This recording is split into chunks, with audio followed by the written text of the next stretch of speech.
Well, good morning, everybody.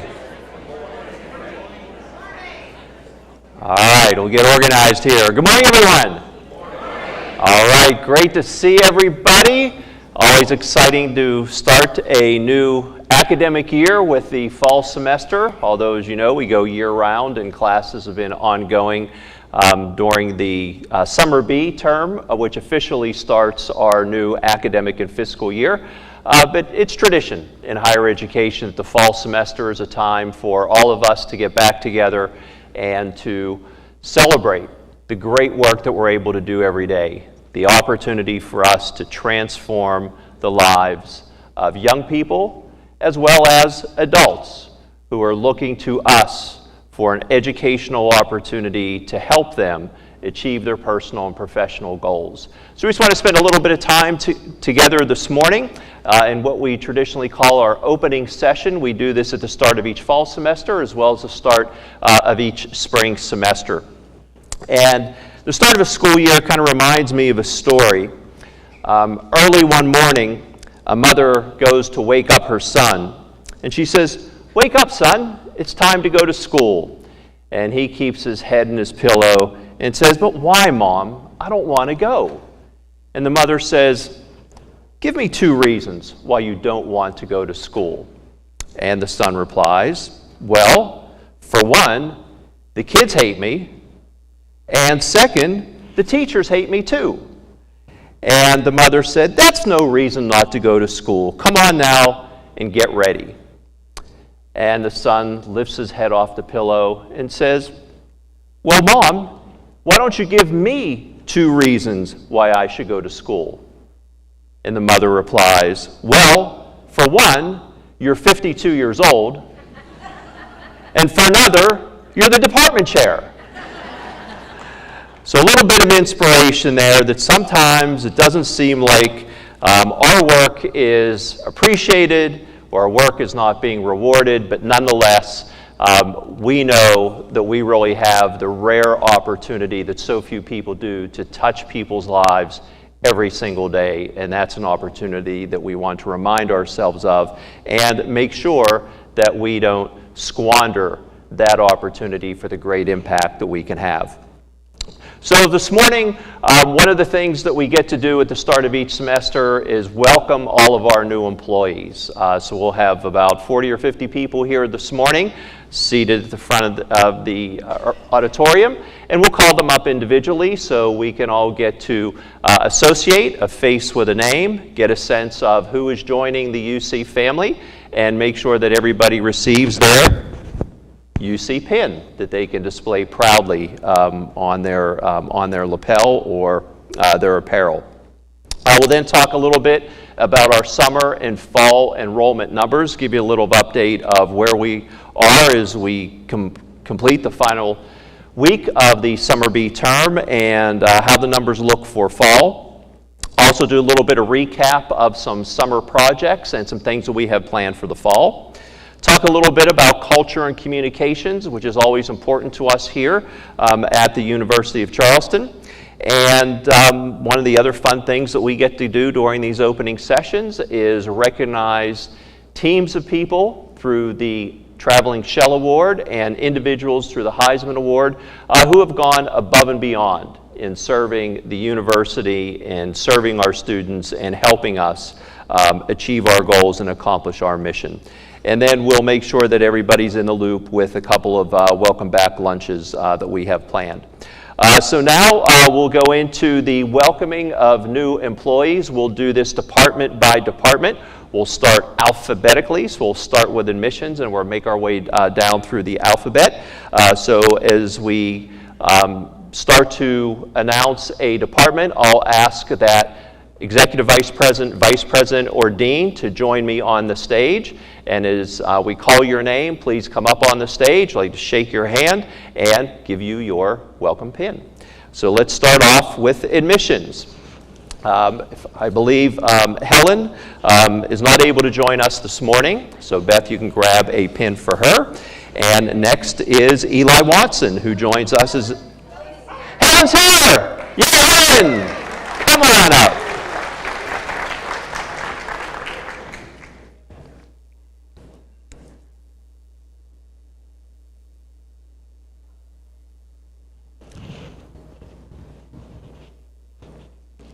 Hi, Helen. Hi. Nice to meet you. Thank you. Thanks. All right, Eli Watson, who joins us as International Enrollment Coordinator.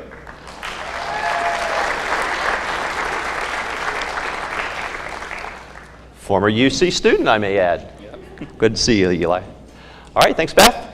Next up, Tracy would like to join me here. Tracy Bradley, Dean of the School of Arts and Sciences, and the first new faculty we'd like to welcome is Deborah Amos, Assistant Professor of Biology.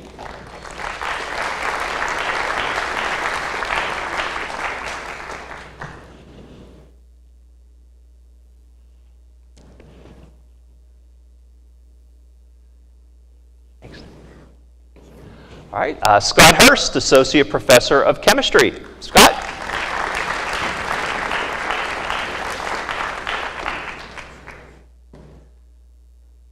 Looking good in maroon, Scott. Thanks. All right, Steve Mack, Professor of Biology.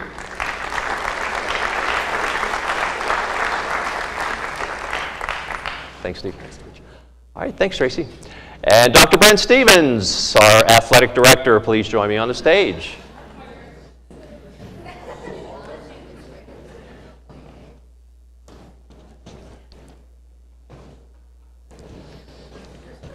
All right, first up, Jeremy Athelstone, Assistant Athletic Trainer. Jeremy?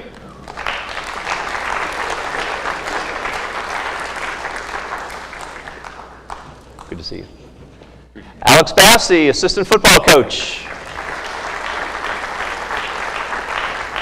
Hey, Alex. All right, Erin Frew is not able to join us today. She's at a conference. So next up is Dan Gribben, Assistant Coach, Men's Soccer. All right, Amy Hills, Graduate Assistant for Softball. Hi, Amy. Jackson Hunter, Assistant Coach for Football. Good to see you. Zach Johnson, Assistant Athletic Trainer. Good to see you. Trevor Jones, Graduate Assistant for Baseball. Thanks. Nicolette L'Hospitalier, Graduate Assistant Lacrosse. Hey, good to see you. All right, Rylan Luciano, Head Coach for Lacrosse. See you, Rylan. Thanks. Kelly Lukens, Assistant Athletic Trainer. Good to see you. Oh, sorry. That's okay. David McPhail is not with us today. Next up is Avery Moore, Graduate Assistant for Women's Volleyball. Hey, Avery. Alexander Marias, Assistant Coach for Men's Soccer. Good to see you, Alex. Stephen Palmer, Assistant Coach for Football. Good to see you. All right, Dean Peterson, Head Coach, UC Baseball.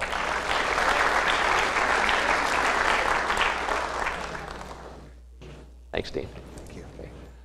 Mason Sandler, Assistant Coach, Women's Basketball. Welcome aboard. Nice to meet you. Thanks.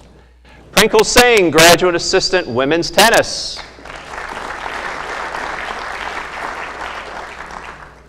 Hey, Prinkle. Lauren Tate, Graduate Assistant, Women's Soccer.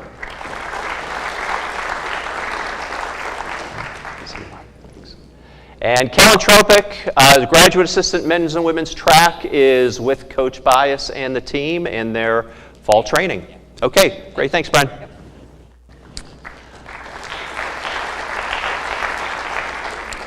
All right, next up we'll have Ella Curry, Vice President of Marketing and Communications, join us on the stage. And it's our pleasure to welcome our Digital Content Manager, Connor Isner. Connor, come on up.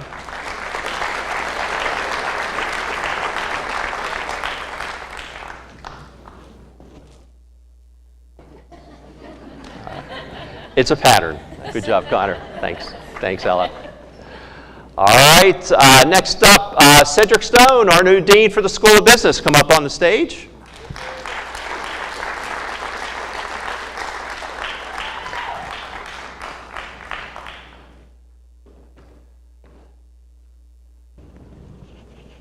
aboard, Cedric. Pin for you. All right, and Jessica Baker joins us as Assistant Professor of Sport Business, Media, and Analytics. Welcome aboard, Jess. Good to see you. Thanks. Okay. Thanks, Cedric. All right, Gary Boyd, Director of Facilities. Gary here with us? Oh, there you go. All right, joining Gary's team is Clayton Malcolm as a custodian.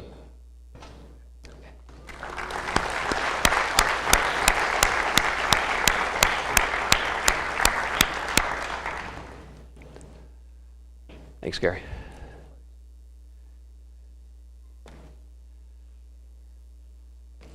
Thanks, Clayton. Thank you. All right, in food services, Vice President Virginia Moore, please join us. Forgot the business office. My fault. There. I did. How did that happen? I forgot the money. What's wrong with me? All right, Executive Vice President Cleta Harless, please come up on the stage. All right, we have two new great members joining us in the business office. First, let's give a warm welcome to Paul Kuntz, our new controller. Paul?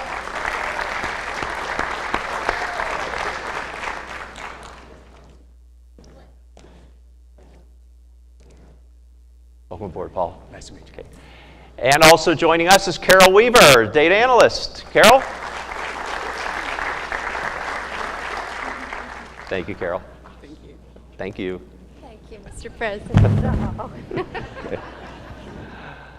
All right, now it's time for food services and Vice President Virginia Moore. So joining us as sous chef is Morgan Camp.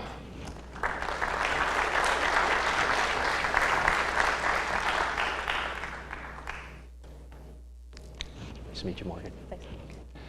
Next up is Trey Harris, our new Director of Catering. Trey?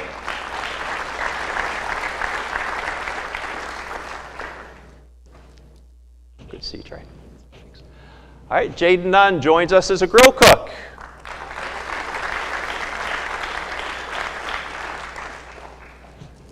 Thanks. Appreciate it. Hannah Pauley, our food services and catering assistant. Hannah?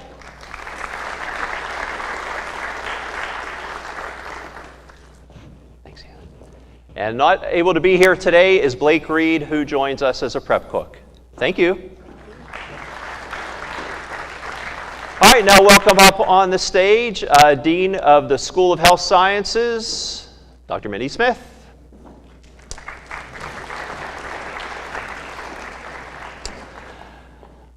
Joining us is the admissions coordinator for the Physician's Assistant Program is Janet Bain. Janet?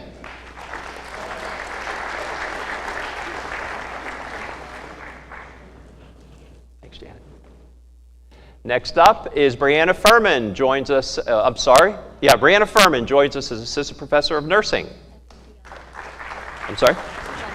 Okay, she's online, so hi Brianna.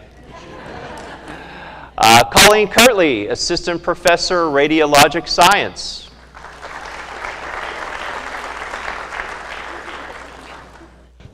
Welcome aboard. Steve Lesh, Professor and Program Director of Physical Therapy. Is Steve with us today? Online as well. Good. Looking forward to seeing you back on campus, Steve. Next up, Lisa Mallory, Assistant Professor of Nursing, also joining us remotely. And Adam Patno, our new Simulation Coordinator. Adam?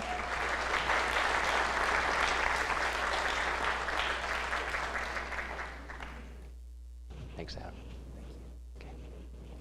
Thank you, Mindy.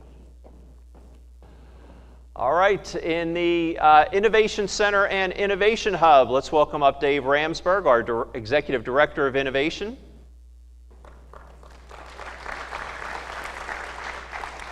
And we have two new colleagues joining us, alum Alyssa Covert as the Program Manager at the Downtown Innovation Hub.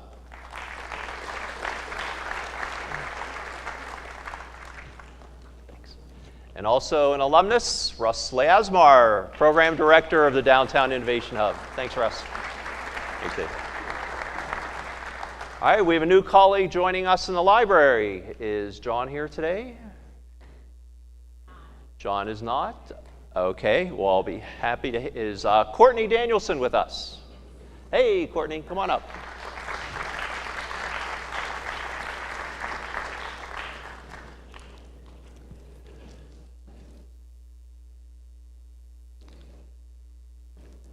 Welcome aboard. There you go. You're welcome. Okay, from the School of Pharmacy. School of Pharmacy, Dean Christy Lucas. Welcome 3 new colleagues. First up, Amanda Barber, Communications Coordinator and Administrative Assistant. Amanda?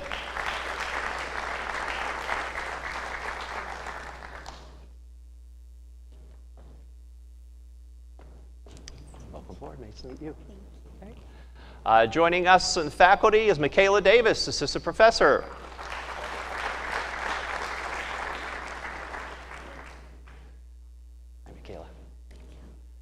And also joining us is Jude Zilkowski, Assistant Professor.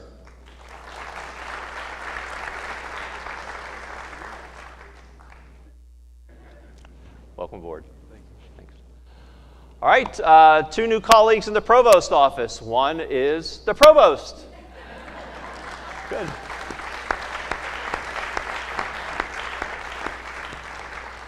So welcome aboard, Dan Silver, Executive Vice President and Provost, Dean of Faculty. Here you go, Dan.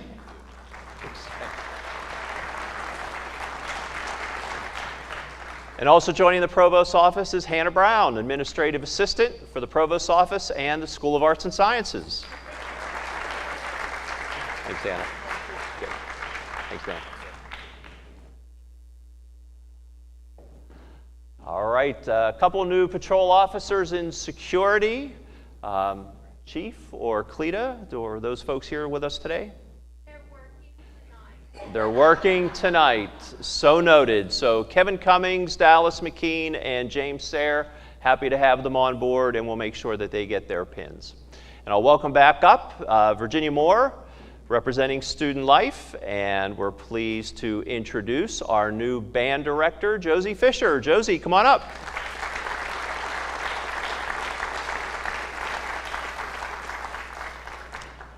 Welcome aboard. Thank you. All right, so how about a big round of applause for all these great new employees?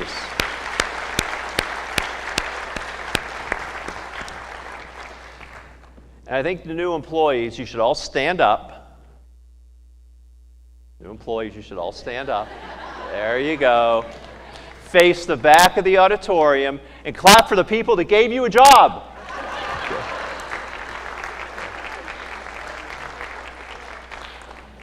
All right, so that's always a lot of fun, and we look forward to getting to know you better throughout the year, and certainly over lunch today in the Boathouse for those of you that are here with us in Charleston, and as we'll talk about later, we'll have some other lunches planned. So let me give you an update on summer enrollment. Our summer enrollment was very strong. As you can see on the screen, our total enrollment this summer was just under 2,000 students, which was a great accomplishment for us. And very importantly, if we look at the degree enrollment at the bottom, close to 1,900 students. So this was a high watermark for us over the past few years, which is a great accomplishment. As most of you know, the majority of the students who are enrolled with us over the summer are students who are engaged in our online programs. We certainly have some students in the PA program and in pharmacy. We have students, undergraduate students from Charleston that may be taking lab classes or catching up or getting ahead and so forth. But the lion's share of the students that are with us during the summer are those that are enrolled in our leadership and online programs, and it's great to see the continued growth of enrollment in those programs over the summer. So really appreciate all the hard work of our colleagues in admissions, the Student Success Center, faculty who do a great job working with our students who are engaged with us remotely, and it's really beneficial for us that we're one of the few institutions in the state that has such high enrollment and therefore such high revenue coming in year-round, not just limited to the fall and the spring semesters. And it takes a lot of work for a lot of people to make that happen, so very much appreciated. Let's turn our attention to the fall enrollment numbers. So there's, as always, some good and some bad. We're never going to have a year where everything's great. We're never going to have a year where everything is not great. That's just not the way it works in higher education. So each year we do our best to bring in as many great students as we can. And these numbers, the number on the far right, which is for the fall 2023 semester, are from August 9th. So these numbers will go up as we get closer and closer to the start of the fall semester on Monday. And then they'll drop down a little bit as we find that some students that perhaps deposited didn't actually show up for classes, or students got here and said, hey, this really wasn't the right decision for me. So we're going to still see some ebbs and flows in these numbers, but the net should be higher than what we see here simply because these date back to August 9th. But the columns give us a sense of the trends over the past few years. So just kind of quickly going line by line, we see that undergraduate Charleston is down. And as we'll see in a little bit, it's not because we recruited fewer students to join us this year. This is the fact that we are not bringing in classes the last couple of years as large as the classes that have recently graduated. So we were bringing in larger classes pre-pandemic, 2017, 2018. As those students begin to graduate, we're seeing that the classes behind them, even though they're steady in enrollment, they're not quite as high. The ADN program, this includes students who are enrolled in the ADN program as well as those who are what we call pre-ADN, so they're taking science classes as prerequisites. That program continues to be strong and steady. In our graduate programs, we're seeing a little bit of a drop in enrollment, and that's something that we're working very hard to address. Some of it are market forces, some of it are students not progressing as well as we would have liked. So students who start with us aren't able to progress into the next year.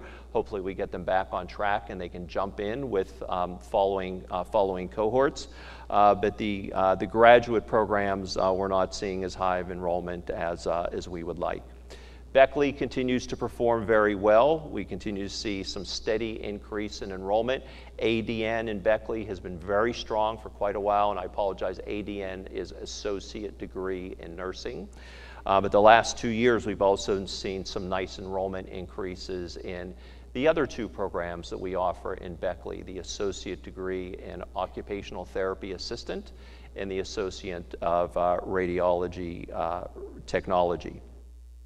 Leadership, the undergraduate enrollment continues to do very well.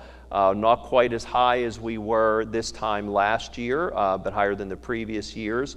But at the graduate level, we've been seeing a decline in enrollment. Part of that is representative of us doing a teach out of students that were at the former Argosy University. So we had a spike in enrollment when we brought in those students. They've now graduated and we're not bringing in as many as a result. But we're also seeing that some of the graduate programs, some are increasing a little bit and some are not as much as we would hope. So the grand total point in time, August 9th compared to point in time previous years, is a bit below where we've been the last couple of years. So you see the next line, which is degree enrollment of 2556. We're well into the 2600s by now, since we're over a week later. And again, we'll see where the dust settles. But what we don't have enrolled right now are the students in the certificate program that we did for emergency medical services. Starting in the fall of 2022. So we had 200, almost 300 students enrolled this time in the certificate programs. And as I'll talk about, we're working very hard to drive enrollment into both degree and non-degree certificate programs. But at the moment, we've not been able to replace those students. So we're a little over 2,600. Again, firmer numbers will come out in the next couple of weeks. But our goal is to be at 3,000 students and we're not quite there yet. And again, there's some things that we'll be doing to try to see if we can get there before the end of the year. As I mentioned, the new fall numbers for Charleston look pretty good. So this next slide shows us new Fall A undergraduate students across a number of different programs. So Charleston 4-year, as of August 7th, we were at 230, comparable to where we were the year prior and higher than August of 2021. So in a market where we see a lot of schools are seeing decreasing enrollment due to demographic changes, due to heightened competition, increased price pressures, lots of options for students to do something other than go to a 4-year college to pursue a degree. They can go to a community college, they can go to a technical school, join the military. There's lots of great jobs still available in the economy. The fact that we're steady with point in time last year is a really good thing for us. And as we'll see, once we get into the semester a few weeks or a few months, we'll see how the dust settles for other schools in West Virginia, and our sense is that they won't be at the same level as they had been in previous years as we are. As I mentioned, Charleston 2-year, so that includes the ADN and occupational therapy programs here in Charleston. We're kind of on par for where we've been the last couple years. International student enrollments are up a little bit. We didn't see a big drop-off in international due to COVID. Great job by our coaches who recruit heavily internationally for some of our teams. We haven't seen a lot of stoppage there, and we are working on some opportunities to try to attract international students who are not student athletes to come to UC through some new partnership opportunities. Beckley, as I mentioned, looks like it's having another strong fall, and online looks like it's bringing in a healthy class for Fall A. So I think this is the good news when it comes to looking at the undergraduate population of new students that's going to be joining us here in Charleston, in Beckley, and online, that it looks like a pretty robust class given what's happening in the market. And you know, it's a little disconcerting what we've been hearing in the market lately. If you're here in the West Virginia area, you can't, I don't think you can miss all of the news that we've been reading or seeing about West Virginia University having a $45 million operating deficit this year, expected to be $75 million next year. They're going through a very rigorous process of identifying programs that they're going to eliminate and faculty positions that they're going to eliminate. We saw other schools doing the same, both in the state, regionally, and nationally.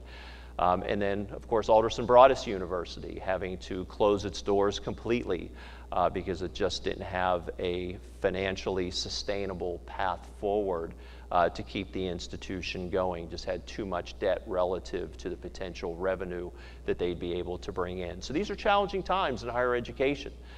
So as much as we really value the opportunity to work with students, to mentor them, to advise them, to coach them, to help them learn, to help them grow, transform their lives, these are really challenging times in higher education, and the University in Charleston is in a really good place relative to many other institutions here in the state.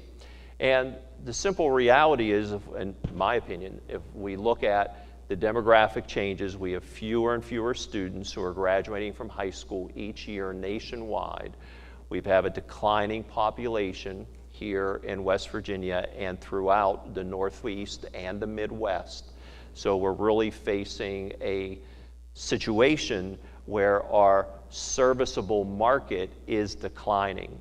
For us to be bringing in the numbers that we are is a really strong testament to the value that students, prospective students, families see in what the University of Charleston has to offer. Because those students, families, customers have lots of choices. They have choices about what they want to do, and they have choices about where they want to go.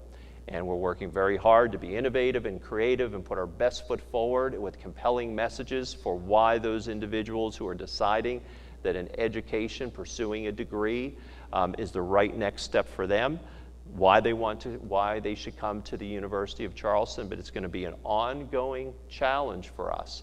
And we're just at a situation where there's too much supply in the market relative to the demand. There are too many options for students relative to the number of students. So while it pains us to see a fellow school, Alderson Broaddus, against whom we compete, they're a member of our Independent College Enterprise Consortium. They're a member of our West Virginia Independent Colleges and Universities group.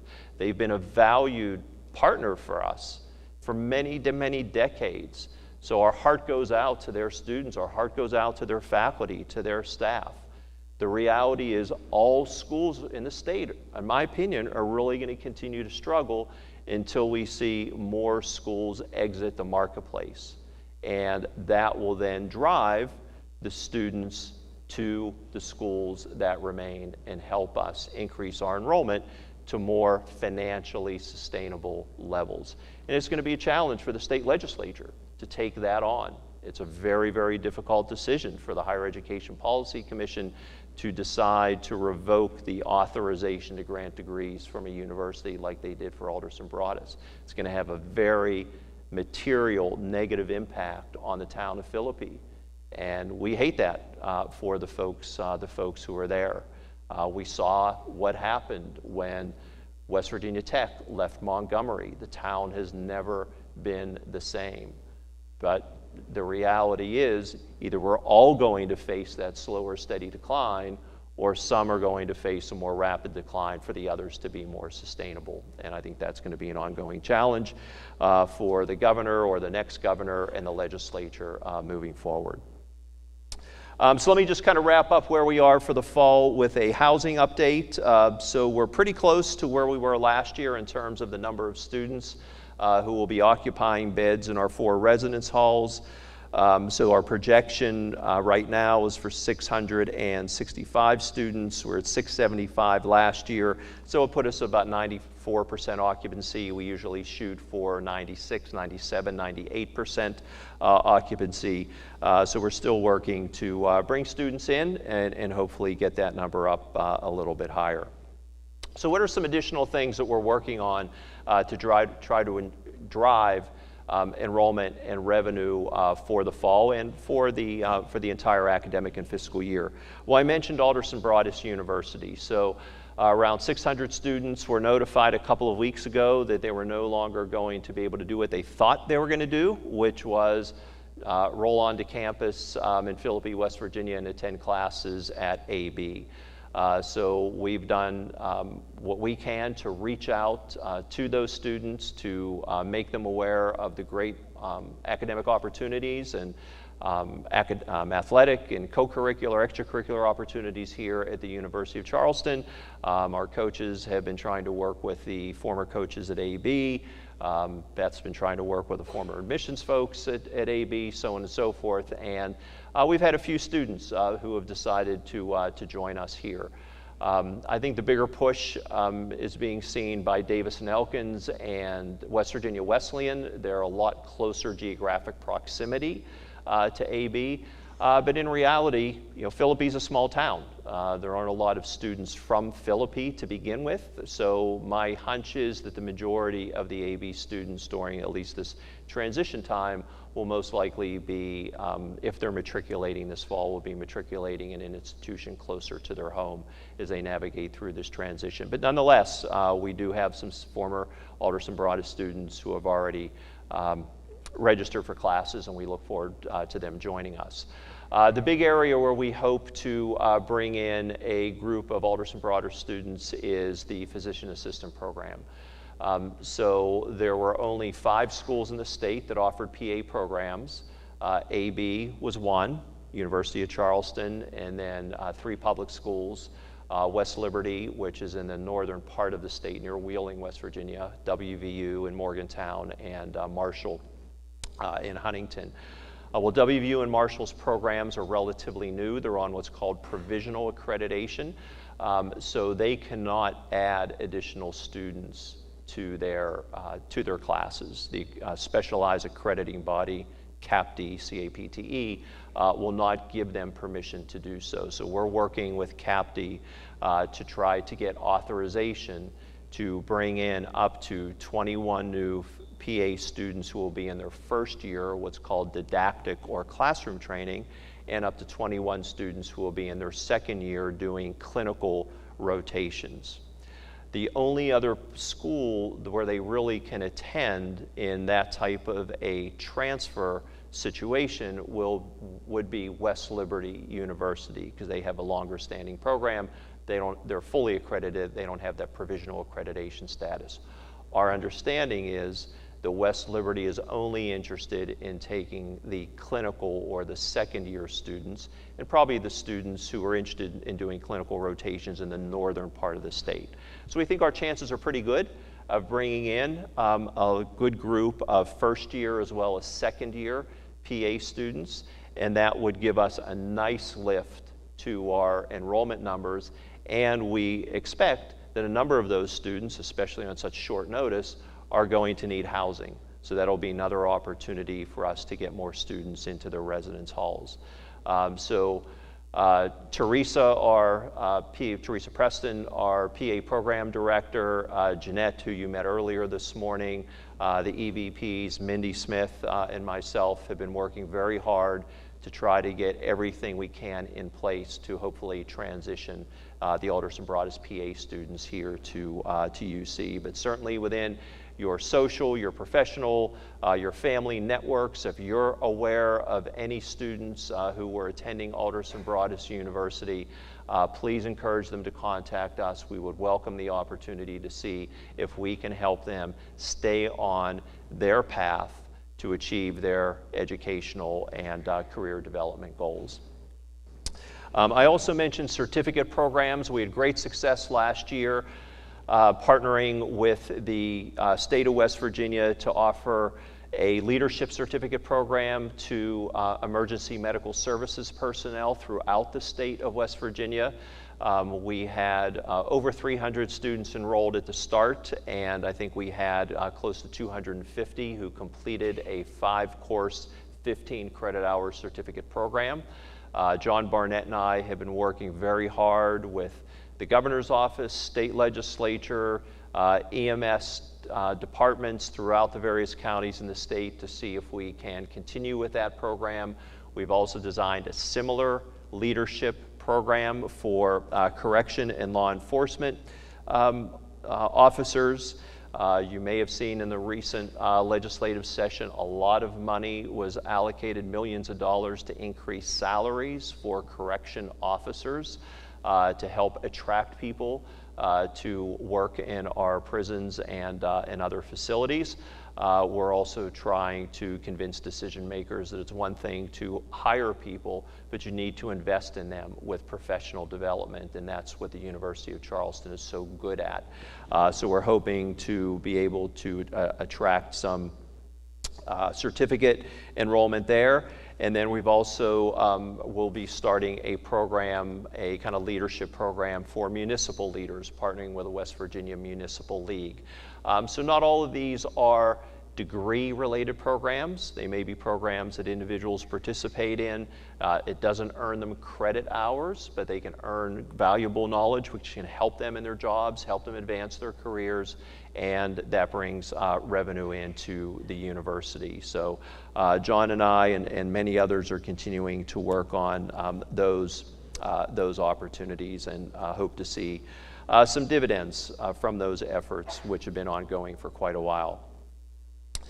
So let me just give you an update on some summer and fall events and projects. So we had a great opening ceremony to the Downtown Innovation Hub. You got to meet some of our new colleagues. They're doing a great job working with small businesses with our new Business Accelerator program. So we're working with existing businesses to help them scale up and grow. The program is going exceptionally well. It was a packed house. The attendance at the opening ceremony far exceeded our expectations. We got great media coverage, and I think it was great confirmation of how valuable the services that we're going to be offering to the small business community will be for them, but also how valuable the Innovation Hub is going to be for the city of Charleston and the economic vitality of the downtown area. So if you haven't had an opportunity to visit the hub, please do so. The Live at the Levee, I think it'll be a week from Friday. I'm looking at Virginia, is that right? This Friday, thank you for the correction. So this Friday will be college night at Live at the Levee. So the University of Charleston will be present, and we anticipate that we'll have the hub open. So that'd be a great opportunity, if you haven't already, to come down, see the hub, and listen to some great music at the Levee downtown. We were pleased to host two successful events, Symphony Sunday and Wine and Jazz. So again, special thanks to our facilities, our catering, our IT crews who do a terrific job for events which are hosted on the back lawn here on the Charleston campus, which attract thousands of individuals. The weather was great for both events, a little bit hot, but nonetheless no rain. And so the community really enjoyed our hosting those events. We did a major renovation of the football locker room. It had been about 20 years since the locker room was created, and we did a capital campaign for that. That was part of our Give for Gold campaign, as well as additional fundraising, which is driven by Gail and her team in the development office. And it's a tremendous facility, really impressive. It was great to see the video of the student athletes, their first trip into the locker room, especially the ones who have been with us before. The before and after comparison is pretty astounding, astonishing. So really excited and appreciate everybody's support of that project, both from a facilities and the individuals here that helped to work on that project, as well as many of you that contributed to the project financially through the Give for Gold and additional campaigns. So excited for the football season to start, and we'll have another opportunity to see the locker room during homecoming weekend. As always, we do a lot of work in the residence halls over the summer, so really appreciate the work there, putting in some new cabinetry, some painting, some cleaning, scrubbing, all those types of things to make the residence halls some of the best in the state. We continued to work on branding and graphics here in Charleston. Going to be doing some work in Beckley as well to try to enhance the atmosphere and the appeal as prospective students come to visit those campuses. I'm also very excited for a new healthcare initiative that we're calling Hype Week, Healthcare Interprofessional Education. You know, the University of Charleston is fortunate to have a robust portfolio of healthcare programs, as I already mentioned a few of them today, and it really gives our faculty and our students an opportunity to look at the healthcare journey from a patient's perspective and the important impact that healthcare professionals have on those individuals. You can think about our own situations, family members, friends, and so forth. When a problem or an ailment occurs, what happens to get that person back to where they want to be, to where they were before that ailment? And it kind of takes a village. It takes a lot of individuals helping to properly diagnose the situation, identifying what type of therapies are going to be necessary, and getting that person reacclimated to their home or to their work. So we're going to be focusing some time during the Labor Day week, bringing students from different programs together for some interprofessional education opportunities. You'll be hearing more about that as we get a little bit closer to Labor Day. And then that also brings up Labor of Love. So this is our annual university-wide commitment to the community involvement pillar of our mission. So a lot of private universities throughout the country, Labor Day is just like any other day on campus. Hold classes, Don't necessarily, there's no statute for private universities that we have to observe public holidays. So when I arrived here at the University of Charleston 5 years ago, we had classes on Labor Day, as did every other school, every other private school in the state. Well, we decided we wanted to repurpose Labor Day for community service, and that's what we call our Labor of Love Day. So thank you to Kara, who sent a note out, Kara Fisher, one of our faculty members in political science, who's part of our mission team. Kara sent a note out giving us all another heads up about Labor of Love, and we're really looking forward to all of us as employees, all of us as students, participating in Labor of Love Day on Labor Day. We'll be doing activities primarily in the morning. Then we'll have a kind of barbecue lunch on the back lawn and lounging on the lawn throughout the afternoon. So if you want to also include some family activities off campus, by all means, you have all afternoon to do that.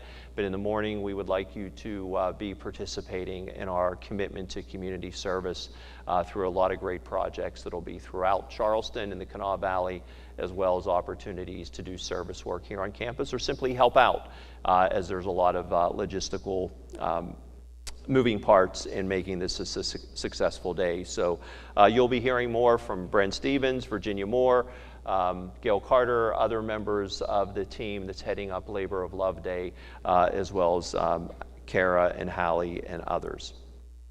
We also decided to make a commitment every year during the Martin Luther King Jr. holiday to, rather than having classes, to focus on Dr. King, as well as what we call Enlightened Living Day. So another pillar of our mission is we're preparing students for productive work, enlightened living, and community involvement. For us, enlightened living means that we want to raise our awareness and understanding of important contemporary issues that we all face as citizens here in Charleston, as citizens in West Virginia, citizens of the country, and citizens of the world. Things like the opioid crisis, things like social justice and equity, things like the environment and climate change, and spend a day doing a deep dive into those issues so we begin to feel a little more conversant, a little more comfortable, a little bit more knowledgeable about these pressing issues that we face as responsible human beings. So we have a team being led out of the Provost's office, which is putting together programming for our Enlightened Living Day, which will follow the Martin Luther King Jr. holiday. So you'll be seeing more information during the fall about the activities that we'll be putting together for January. Also want to briefly highlight a few things that will be forthcoming with regard to culture and communications. We want to make sure that we have a community that's inclusive, that people feel like they belong to the University of Charleston community, to our family, and that we are listening to each other and we're engaging in meaningful dialogue with each other so that we can embrace our values of student focus and quality and integrity and embrace our mission of productive work, enlightened living, and community involvement, and really be working as effectively and efficiently as we can together toward those common goals. So we have a great tradition here of our administration and our board of trustees and our faculty engaging with one another formally and informally. So as we go into our first faculty assembly meeting a little bit later this morning, our new board chair, Greg Burton, will be there to share some words for the start of the semester. And a member of the Board of Trustees will continue to attend each faculty assembly meeting. Likewise, the board always looks forward to hearing from faculty representatives, whether it's the faculty assembly president, Jason Newsom this year, or the other elective representatives, looking forward to hearing faculty perspectives at the quarterly board meetings. So we'll continue with that tradition, and certainly the administration, the executive vice presidents, deans, all of us look forward to rich dialogue with our faculty colleagues throughout the year. We launched an employee climate survey last fall in October, We will launch that survey again this fall, and that'll give us an opportunity to continue to get feedback from everybody about your perceptions of the culture at the university, communications, your overall job satisfaction, and we'll be able to compare the results to the responses that we received last year. The Diversity, Equity, Inclusion, and Belonging Committee will pick up its work. We did some kind of independent work over the summer, and we're looking forward to getting our meetings scheduled for the fall, so that'll be another opportunity for us to be thinking about how we can make sure we're promoting the opportunity to take advantage of the great diversity that we have here at the University of Charleston. Every year, 30 to 40% of our students are from underrepresented minority groups.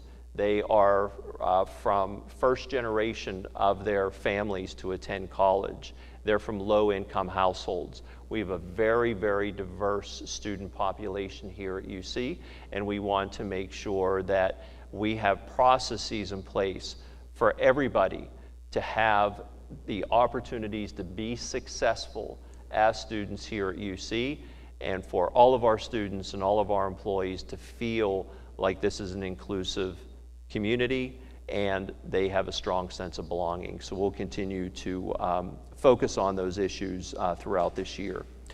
We're also working on a set of training and development programs which will be available to all employees. We'll do some of them here on campus. We'll do some of them remotely. We'll do some of them hybrid, but you'll be seeing some more information about those coming out shortly. And we also have a system through the eConnect portal called Let Us Know. And it's an opportunity for you anytime that you're not sure who to report something to, or if you're more comfortable reporting something anonymously, that you can do so. So if you're not familiar with the eConnect system, be sure to connect with your supervisor, or you can send a note to the help desk with instructions on how to access eConnect. We certainly would hope that you'd be comfortable sharing a concern, sharing a suggestion, sharing what you think should be some praise and recognition for a colleague directly with your supervisor, or with a vice president or an executive vice president, or directly with me. But if you feel more comfortable doing that through a electronic system, then we do have the Let Us Know reporting. And one of the things that we'll be launching this year is a dinner for new faculty to help the new faculty members get a bit more acclimated socially to their colleagues who are joining the faculty at the same time, as well as the deans and some of the university leadership. So those are some of the things that you can expect that we'll be working on to enhance culture and communications. But as always, we welcome your suggestions of things that we can do to increase your satisfaction, your sense of inclusion and belonging here at UC.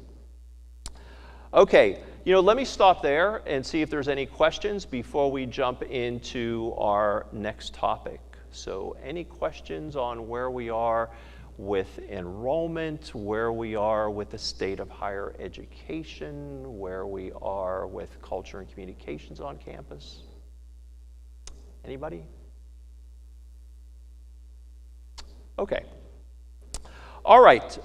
So the next thing I want to share with you are two awards which we make twice a year.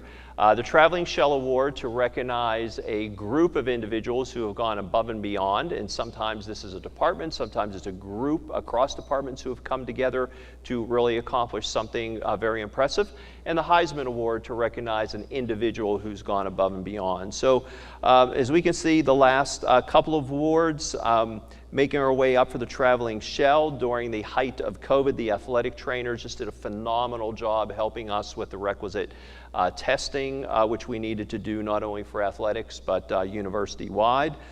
In the spring of 2022, the School of Business and Leadership navigated a very successful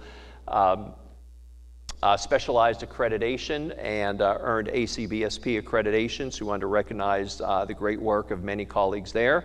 In the fall of 2022, a number of people came together and in very short order put together and launched the Emergency Medical Services Leadership Certificate. And then spring of 23, which I don't have on here, came on the heels of us doing an incredible number of projects on campus. We had done major work in the residence halls. We built the beach volleyball and the basketball courts. We did incredible redesign and renovations of what's now the Riverfront Dining Hall and the Commons. So the Traveling Shell Award went to our facilities team. The most recent winners of the Heisman Award, fall of 21, Nicole Roop, during a time when we were having to transition lots of students to online learning and hybrid learning experiences, while our registrar at the time was on family medical leave. So Nicole Roop really stepped into Carol Spradling's big shoes and deserved the Heisman Award. Spring of 22, it went to Rance Berry, our outstanding university counselor. As we know, students struggled quite a bit during COVID with mental health and wellness issues, and Rance, the one-man army, just did a tremendous job helping to serve those students. And in fall of 22, Amy Bruce, who at the time was our program director for undergraduate nursing, was recognized for doing a great job of helping us increase our enrollments for the ADN program, both in Charleston and in Beckley. And then in spring of 22 and 23, or sorry, spring of 2023, we recognized the guys up in the booth, Zach Casto and Michael Moore from our IT team, who do a tremendous job helping us make sure that we have great audio, visual, and other IT experiences in venues like this, as well as in our classrooms. So we solicited nominations for the Traveling Shell and Heisman Awards for fall of 2023. So here are the nominees for August 2023. The athletic department for the great work that they do, not only bringing in so many terrific students as athletes here at UC, but ensuring that they have a terrific experience when they're with us. The freshman student advisors, we refer to them as the FSAs. We have dedicated sections of classes, our university classes, for our first year or freshman students here on Charleston. And the changes that we've made to the curriculum, the launch of the FSA program, the peer mentors, and other things that we put into place have dramatically increased our first year retention here in Charleston from the mid 60% range to we're that close to 80% for first year retention for our Charleston students, which is just an incredible accomplishment. Hallie and Kara nominated for the great work they do, not only with the Honors College, but also in their individual programs that they oversee, but also with our mission work, our Labor of Love and Enlightened Living Days. The team that worked on the successful health science boot camps that we've run a couple of times now. These are really important ways that we do outreach to high school students to help make them aware of great career opportunities in healthcare, nursing, and other fields, bring them to campus and give them some exposure to how fun and how rewarding it could be to pursue those degrees as students here at the University of Charleston. Nomination went out to our marketing and communications team, lean team, as many of them are here at UC, but do a terrific job with videos and graphics, flyers, invitations, all different types of marketing collateral, trying to raise as much awareness and visibility for the great things that we do here every day at UC. The School of Business was nominated for its important work, working with students both undergrad and at the graduate level. The School of Pharmacy Executive Committee for the hard work that they do leading our School of Pharmacy. And the Student Check-In Team. If you've been here in Charleston the past couple of weeks, you'll see a kind of small army of folks in the rotunda or along the hallway Enrollment Hall, helping ensure that when our new students come to campus, or even returning students come to campus, the transition for them to reacclimate or get used to campus is as smooth as possible, and also do check-ins on the Beckley campus. So a lot of great nominations. How about a round of applause for all of these great teams?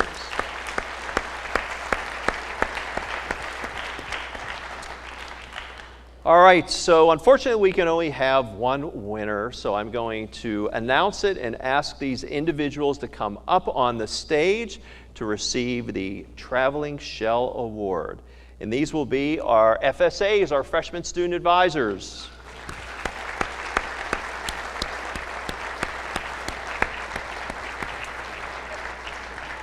All right, so Debbie Bannister oversees the first-year program. Melissa Farish from the School of Business. Kara Fisher, Arts and Sciences. Jennifer Hoffman, also Arts and Sciences, as well as Lori James. Jody Mashinter, School of Health Sciences, and Jacob Tenney for the School of Business. Come on up.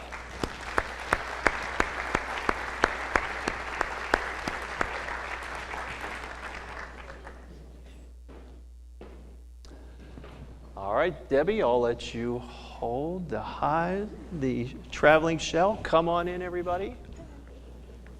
Let Connor take a picture. Even though he's a new employee, we're putting him to work right away.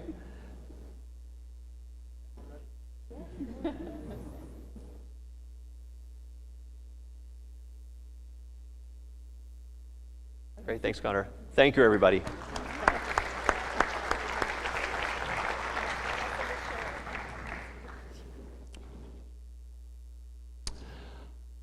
All right, we also had some outstanding nominations for the Heisman Trophy Award. Anthony Chicha in Residence Life, we have 4 residence halls. Each hall has a residence life director, and Anthony does a great job in his residence hall. Alyssa Covert, making an impact right away. Alyssa just joined us this spring as the program manager for the Downtown Innovation Hub, and also helps out with programming here on campus at the Innovation Center. So shout out to Alyssa for the great work that she does in both facilities. Kristen Dugan taking over as the Dean of the School of Leadership. Kristen's been with us for a while. Very fortunate to have her in a variety of different roles. She's been a program director for a number of different programs, and making a great transition from John Barnett's former role as Dean of the School of Leadership over to Kristen, and we just had a great DEL residency this past week that Kristen organized. Melissa Farish, who we just met, also recognized for her great work, not only every day in the School of Business, but also serving as the interim dean from January through July, and I really appreciate Melissa's leadership. Ron Van Gough for always being helpful and having a great smile in the mailroom, recognized for her contributions. Sierra Hamilton doing a great job in the admissions office. Sierra travels far and wide. You'll see her accompanying prospective students and families on campus tours, and just doing everything she can to help us bring great students here to UC. Brittany Hill, recognized for her work in the Student Solutions Center. Thank you, Brittany. Christy Lucas, for your leadership for the School of Pharmacy. Skylar Marsh, overseeing the ADN programs both in Beckley and in Charleston. And as we saw earlier, 2 of our most successful programs in terms of steady and increasing enrollment and student satisfaction, and great success for students as they complete their work and do very well in their licensure exams. Sam McCrae, who does a terrific job behind the scenes in IT, managing UC's network and problem solving on a variety of different issues. And Jessica Pitzner from the School of Health Science. So how about a shout out to all of these individuals?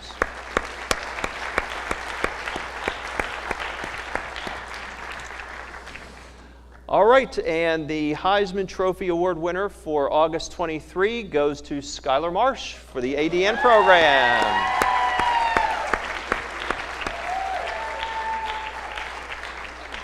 And here comes Skylar. Appreciate you making the trip from Beckley to join us here in Charleston today, Skylar. Come on up.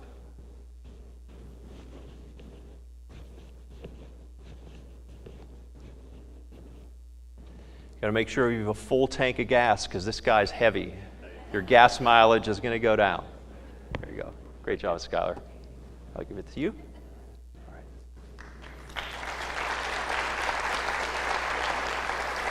Thank you.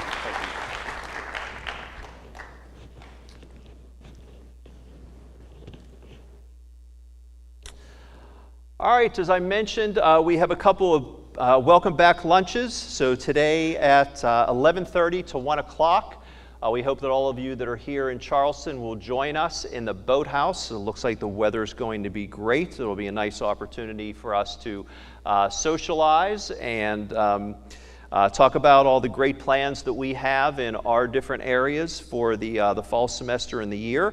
We'll also do a welcome back lunch in Beckley on Friday, August 25th. Look forward to joining you there. And for those of you who are unable to come to campus, we'll be getting some Panera gift cards out to you so that you can also have a lunch on us in recognition for the great work that you do, and we know that you will do over the course of the semester. So once again, any questions? Anything that I can try to answer for you today as we wind down our opening session? All right, feel free to grab me at the lunch if you have any questions you would like to ask then. So as we get ready for the faculty assembly meeting, which will start at 10:30, so we'll have an opportunity for everybody to get a little break and get situated for that. I thought I would share some wisdom from Woody Allen. So Woody Allen said, "I took a test in existentialism. I left all the answers blank and got 100. Seriously? I thought that was funny. The faculty assembly meeting. You can just be silent and the meeting will go great. Okay, but maybe that's just my expectation. All right, it's really a pleasure to serve as your president. In some ways, I think my job is trying to make sure that the inmates aren't running the asylum. I think the biggest challenge is figuring out who are the inmates. So I will continue on that journey. I look forward to a great year with all of you. Appreciate everything that you do. And please join us for lunch and look forward to having you share with us what you did over the summer and your great plans for the rest of the year. So thanks, everybody. Have a great semester and a great year ahead.